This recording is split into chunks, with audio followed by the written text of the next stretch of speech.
Good afternoon, everybody, and welcome back to Rob Motive JT.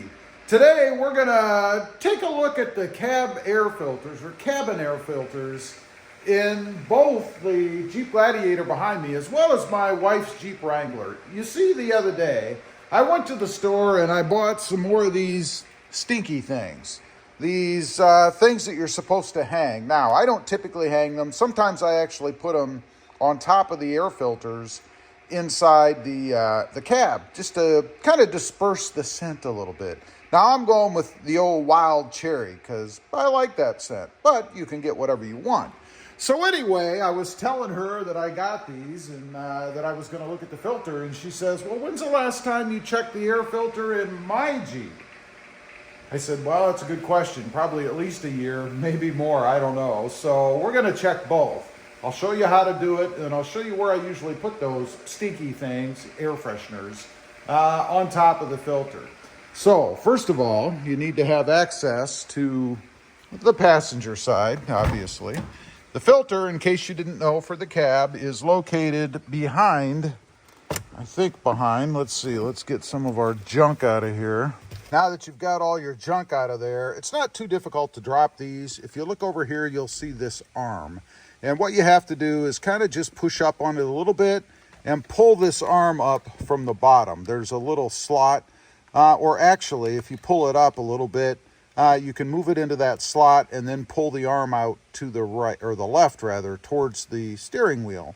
And then the whole box will drop down. Okay, so I'm gonna kind of pull it up a little bit. You heard it snap there, and then pull it out, just like that. Pretty easy, and you can hopefully see the little slot in there. Then we should be able to just pull in on the sides. In theory, actually, it catches up underneath here. There's a little arm, if you will, that kind of pulls up in the air. You can see it right there. You have to overcome the little notch that's here that holds it from falling down. Kind of a safety thing, I suppose, in case that ever fails, or maybe you forget to put it back on. So all you have to do is just push up on the little thing that's underneath there. It will give, and then the box drops down like so. Filter is actually right behind here, and there's these two little handles, if you will, whatever you want to call them. You squeeze these together over here, and that should remove this piece.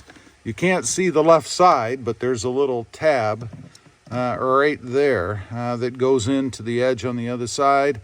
Not too difficult, but man, they do make it a little bit tight in there. Now, we should be able to just grab hold. I already see something sitting there. I hope that's not living. And just pull it out like so. It's a leaf. Like that. And you can see I do have a leaf in there, and the filter is a bit dirty.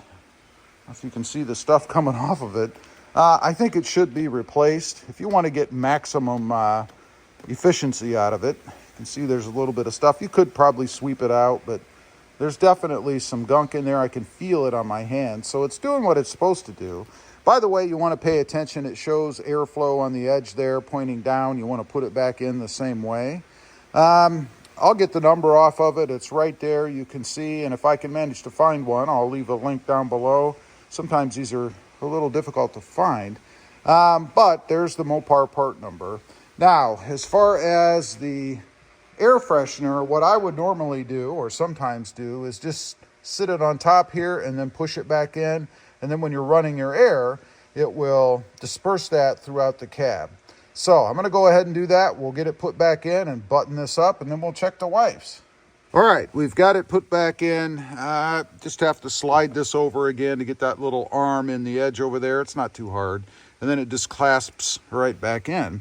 Now, to put this back up, you just repeat the first process, or the first part. Obviously, you want to pull up the glove box, which you guys sat down. Sorry about all the jiggling. But you want to go ahead, pull the box back up, get the arm out of the way so that it's in like so, and then you just want to stick the arm, I don't know if you guys can actually see this, there we go, stick the arm back inside the hole and then push it down. Maybe you'll hear a click, maybe you won't. There, you heard the click. It's back in the way it's supposed to be. Okay, on to the next one. We've got the wife's Jeep Wrangler in here. First thing I'm going to look at, because I haven't recently, is the engine air filter. You guys can see, put a little light with hopefully no glare on it. It actually looks pretty good to me. Doesn't mean there isn't stuff in the, you know, folds in there, I guess, but it looks pretty good otherwise. Looking down in here, I don't see anything looking back at me. That's always good. So now let's go inside and look at the cab air filter. Okay, inside I expect it to be just like the other one, and it looks to be. We have the arm over here. We're just going to pull up, and you heard it click. Pull it out like so. Reach underneath, kind of push up on that little piece there a little. It should just fall right down. Now, as far as the filter itself, it is the exact same setup inside. We squeeze the arm like I did on the other one. Pull out the cover, pretty easy. And then there's the air filter. So let's expect this one to be pretty dirty, but we'll see. Again, hopefully there's nothing, you know, like living in there. All right, let's take it outside, take a look at it. This one, again, it looks a lot like the other one. A little bit of stuff in there, you can see. Maybe a little bit more than the other one. Kind of beat it around a little bit. Another use for the Jeep Gladiator. Looks like there's stuff coming out. I think, yeah, there's a lot of gunk in this one too. I don't know if I've ever changed this one. That's I think I had to have. This Jeep is like 5 or 6 years old. 5 years old.